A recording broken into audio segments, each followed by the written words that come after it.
আমরা দুবরাজপুর পৌরসভার আমি পৌরপ্রধানের দায়িত্বে ছিলাম এবং কাউন্সিলর ছিলাম 13 নম্বর ওয়ার্ডে, এবং আমি সর্বভারতীয় তৃণমূল কংগ্রেসের প্রতিনিধি ছিলাম।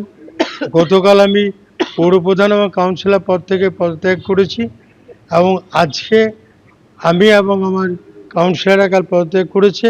আজকে আমার কাউন্সিলররা সহ বিভিন্ন প্রতিনিধিরা রয়েছেন, তারা সকলেই তৃণমূল কংগ্রেসের সঙ্গে তাদের প্রাথমিক সদস্যপদ সহ সমস্ত রকম সম্পর্ক ছিন্ন করছে।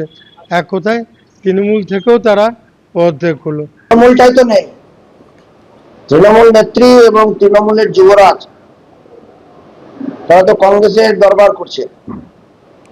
তো স্বাভাবিকভাবে নিচে তলার যে সমস্ত তৃণমূলী বন্ধুরা ছিলেন তারা হীনমন্যতায় ভুগছেন, তারা কোথায় যাবেন? তো সেই জন্য ওনারা দেখছেন যে এতদিন চুরি করে এসেছিলাম, অনেক কিছু করেছি, এখন তার করার সুযোগ নেই, উপায়ও নেই।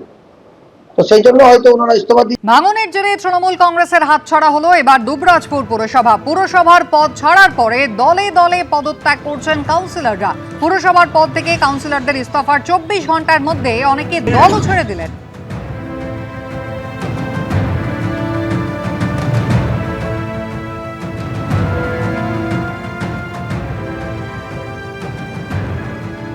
ফের প্রাক্তন খাদ্যমন্ত্রী রথীন ঘোষকে তলব করলো ইডি। এই নিয়ে তৃতীয়বারের জন্য তাকে ইডি তলব করেছে। কথা বলবো, আমাদের প্রতিনিধি প্রকাশ সিনহা রয়েছেন আমাদের সঙ্গে। প্রকাশের আগে আমরা দেখেছিলাম তিনি পৌঁছে গিয়েছিলেন, যদিও বেশ কয়েকবার নোটিশ পাওয়ার সত্ত্বেও যাননি।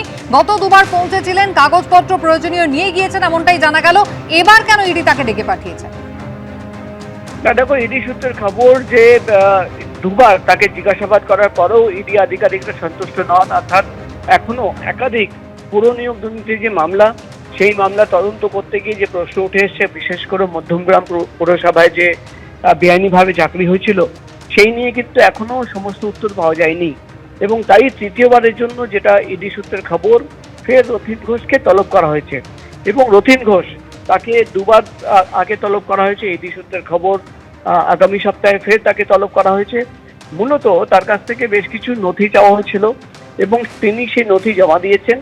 ইডি সূত্রের খবর সেই নথি দেখার পর এবং ইডির কাছে যে তথ্য প্রমাণ আগে থেকে রয়েছে সেটা সামনে রেখে যখন তদন্ত করা হয়, আরো বেশ কিছু নতুন তথ্য সামনে এসছে। এবং তাই তৃতীয়বারের জন্য প্রাক্তন খাদ্যমন্ত্রী রথীন ঘোষ তাকে তলব করা হয়েছে।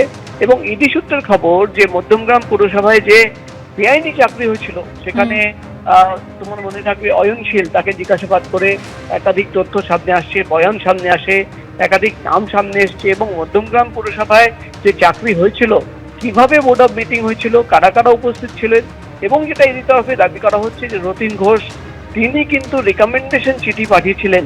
এই সমস্ত তথ্য সামনে রেখে এর আগেও দুবার তাকে জিজ্ঞাসাবাদ করা হয়েছে, কিন্তু ইডি সূত্রের খবর আরো বেশ কিছু নতুন তথ্য সামনে এসছে। এবং মূলত তিনি যে ডকুমেন্ট জমা দিয়েছেন সেটা সামনে রেখে তদন্ত করতে গিয়ে আরো বেশ কিছু প্রশ্ন সামনে এসছে, যেটা যার উত্তর পাওয়ার জন্যই ফের তৃতীয়বারের জন্য রথীন ঘোষকে তলব করা হয়েছে। এমনই খবর আমরা ইডি সূত্রের মারফত জানতে পারছি। ধন্যবাদ। এবিপি আনন্দ, এগিয়ে থাকে, এগিয়ে রাখে।